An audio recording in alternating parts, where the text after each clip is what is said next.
Lone gunman attacks White House correspondents' dinner and Donald Trump escapes unhurt. No peace talks in Islamabad this weekend.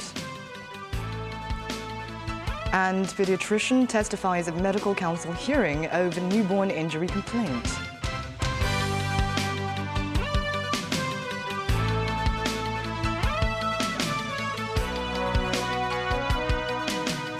Good evening, welcome to TVB News. A man armed with guns and knives stormed the lobby outside the White House Correspondents' Dinner attended by US President Donald Trump and multiple senior US leaders on Saturday night, rushing towards the ballroom before Secret Service agents swarmed him and took him into custody. The US President was uninjured and was hustled away. Daniel Rao tells us more. Authorities said the incident occurred outside the ballroom of the Washington Hilton where US President Donald Trump and other guests were seated. The US Secret Service and other authorities swarmed the hotel's banquet hall as guests ducked under tables by the hundreds.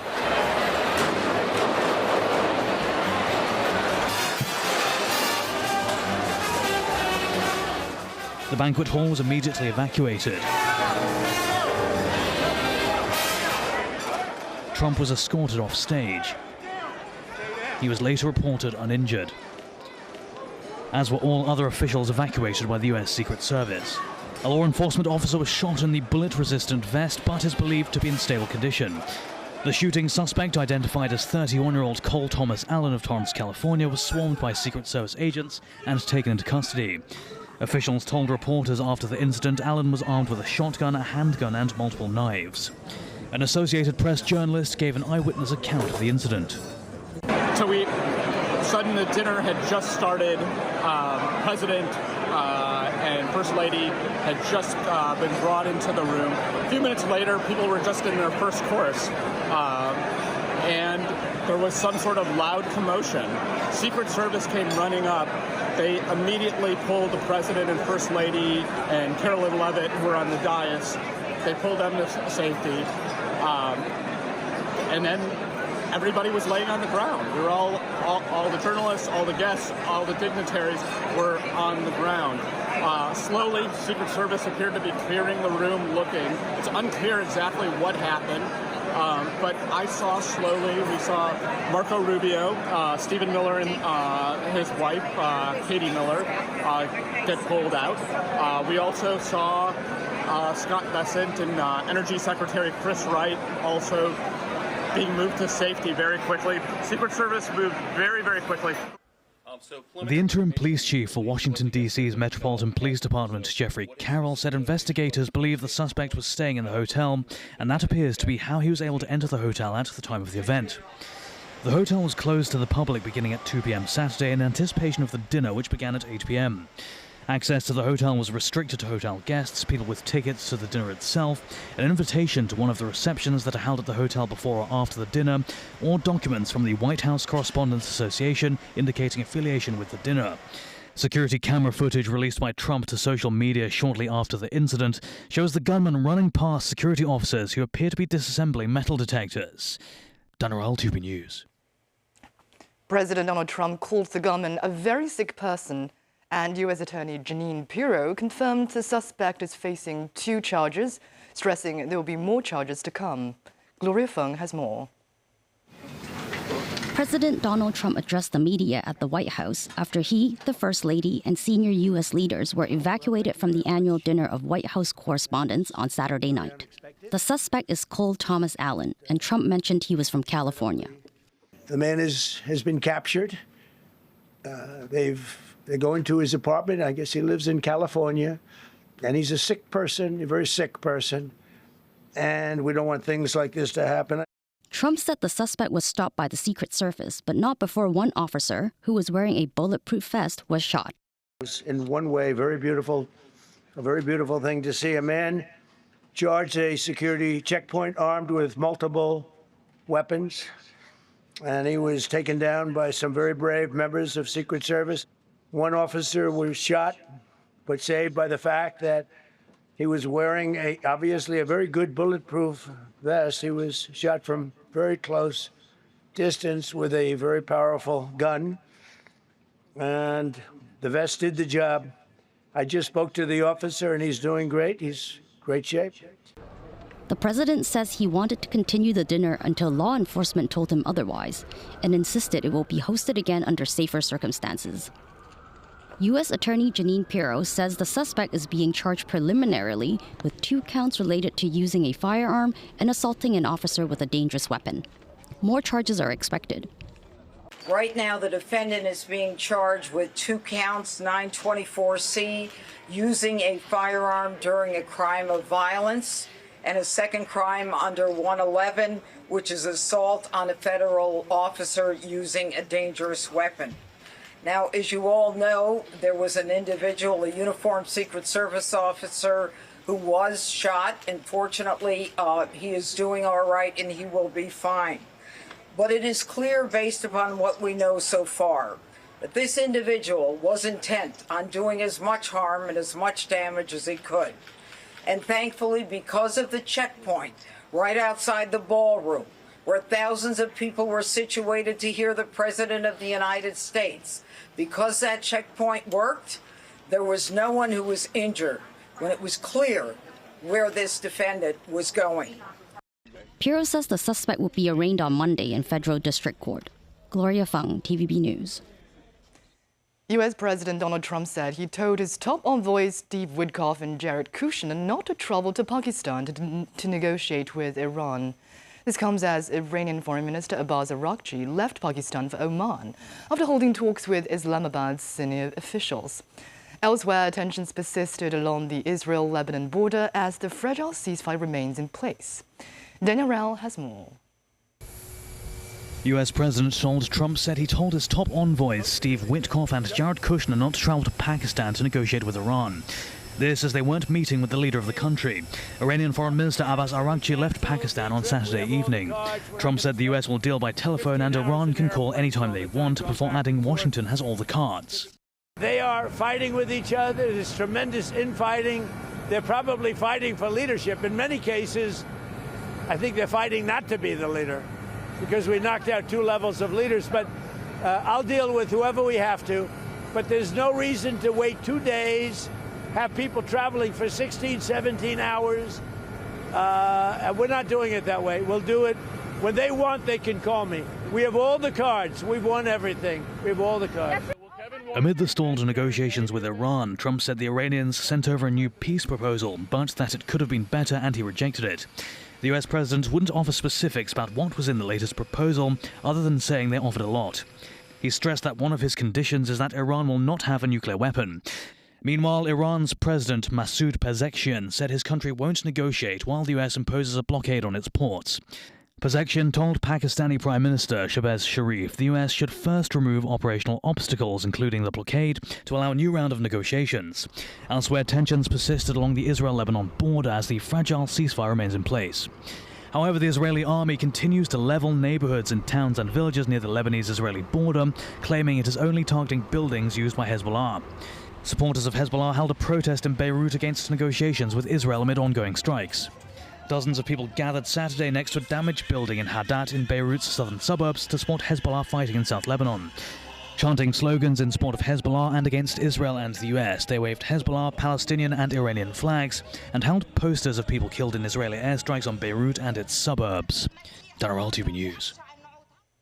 A Pentagon email was recently leaked suggesting that Spain should be expelled from NATO for failing to cooperate with the US in the war against Iran. Spanish Prime Minister Pedro Sanchez has refused to allow US forces involved in the war to use bases on its territory or airspace. On Saturday, those supporting his policy took part in a protest in Madrid. They carried no war and anti-Donald Trump banners. Elsewhere in the same city, those who support the war against Iran also demonstrated. Many of these are Iranians living in Spain. They believe Trump and Israeli Prime Minister Benjamin Netanyahu are helping to overturn the Islamic government in Tehran. The UK's King Charles III and Queen Camilla are set to land in Washington on Monday for a 4-day state visit to the US, marking the country's 250th birthday. It will be Charles's first US visit as monarch, as the British royals seek to calm tensions surrounding Prime Minister Keir Starmer's refusal to support US President Donald Trump's Iran war. While it comes at a time that the United Kingdom and the United States are at odds over the Iran war, we're really playing the long game here when it comes to a state visit.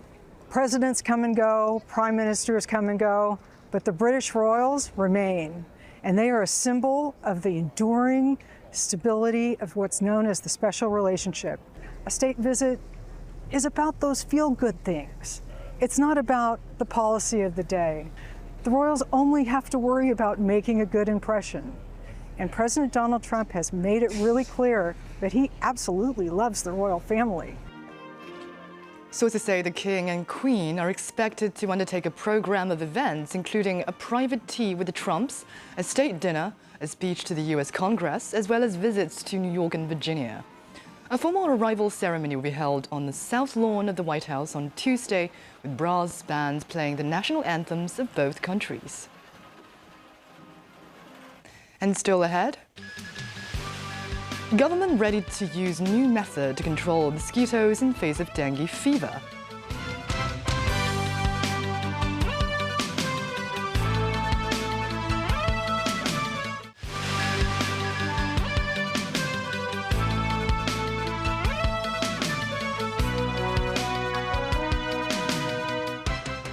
Welcome back. Hong Kong reported its first case of dengue fever this year, with Director of Food and Environmental Hygiene Donald Ng noting a surge in the number of mosquitoes in the city. He added that authorities would consider strengthening mosquito control measures. This, as the government said, it will begin its mosquito-to-control mosquito strategy by the start of next year at the latest. Timothy Lee tells us more. A higher risk of death has been noted among those who have been infected twice by the dengue virus, with cases of infection in Hong Kong primarily coming from mosquito bites. Speaking on a TVB program, Director of Food and Environmental Hygiene Donald Ng noted a rapid increase in mosquitoes in the city over the course of this month. Ng said temperatures this month on average have been warmer compared with the same period last year, adding that since May, gravitraps, devices used for capturing mosquitoes, have also seen a surge in mosquitoes being caught. He believes the figure will continue to go on an upward trajectory as local temperatures keep rising. When asked whether authorities will step up mosquito control measures, Ng noted that the government will strengthen anti-mosquito measures whenever a district's area gravitrap index exceeds 10%, but stressed they will assess the need to further lower the threshold. Besides the traditional methods, authorities are also developing a new mosquito-to-control mosquito strategy. The scheme involves infecting male mosquitoes with a special bacterium before releasing them for mating, which results in their offspring failing to reach maturity. The head of the Food and Environmental Hygiene Department said the strategy could be enforced as early as this year and by the start of next year at the latest. This, as Ng said, preliminary work on the scheme has ensued between mainland and local research organizations. Timothy Lee, TVB News. Residents of one court in Tai Po continue to return in batches to retrieve belongings at their fire-damaged flats. Today is the turn of residents of one townhouse and upper floor residents of one Cheung house. Samantha Lee has more. Today, access is granted to Wan Tao House and upper floor residents of Wan Chen House, where the massive fire first erupted. Many came prepared with large suitcases and carton boxes. The pack-up also served as a reunion for residents, who took a moment to catch up with their neighbors, offering support to each other. A resident of Wan Tao House, however, said she had never received any photos or even a description in advance, showing the condition of her flat.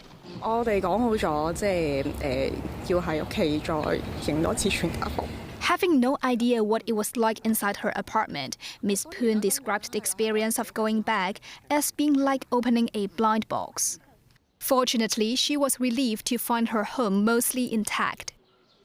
Ms. Wong was also among the lucky ones, finding her flat mostly untouched by the fire. She said she will make another visit, hoping to retrieve some pieces of furniture. Wan Chen House, where the deadly blaze first broke out, suffered some of the most severe damage. Holding a walking stick, an upper-floor resident climbed the stairs up to her former flat and had to think through how to pack a lifetime's worth of belongings into containers with the 3-hour window. Upon arrival, she found she actually had little to salvage amid the charred ruins. Fighting back tears, Ms. Tang said she was heartbroken to see most of her belongings were burnt to ashes. She said the condition was worse than what she expected. Some residents brought flowers to pay tribute to a neighbor who perished in the fire, stating that they learned of her passing on social media.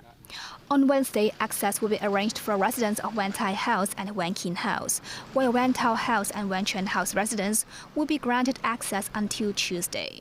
Samantha Lee, TVB News. The Medical Council continued a disciplinary hearing over a complaint filed in 2010 by a Malin couple whose newborn son developed cerebral palsy and quadriplegia. Samantha Lee has the details. Back in 2009, the couple came to Hong Kong to welcome the birth of their son. After the baby was born, he suffered from high fever and convulsions. Despite emergency treatment, he was left with cerebral palsy and quadriplegia. The parents filed a complaint to the Medical Council in 2010, alleging the pediatrician Dr. Sid Sao-Chi did not follow up the case in a timely manner. The hearing was much delayed, but it started yesterday. During his testimony, Dr. Sid said he received a call by a nurse Ho Kit Ha at around 4 a.m., saying that the baby boy was choking on milk and felt a bit stiff. He claimed that he was never told that the baby was suffering from convulsions, sweating, or turning red. He therefore assessed that the baby had choked, probably due to acid reflux during feeding, which is a common issue in newborns. He then instructed the nurse to stop feeding the infant and put him into an incubator for observation. The Medical Council's counsel pointed that Dr. Sid had never mentioned such details in his written statement. According to a recording of a later meeting with the parents, Dr. Sid did say he was told that the baby had suspected convulsions. Dr. Sid explained that the meeting took place 8 days after the incident, so he made the statement based on a diagnosis. During the hearing, some members of the Medical Council also questioned why an experienced nurse would call a doctor in the middle of the night if it was just a simple case of choking. Dr. Sid argued that the nurse told him the baby was fine 1 hour after, and acid reflux can usually cause body stiffness, so he assessed the baby was choking at that time. He added he did consider other possibilities, which was why he told the nurse to keep a close eye on the infant. The hearing concluded at around 2 p.m. and has been adjourned until June 7th for closing arguments. Attending the hearing with his wife, the complainant, Mr. Lai, said he was not convinced by the doctor's claims. Samantha Lee, TVB News. And that's the news. Thank you for watching.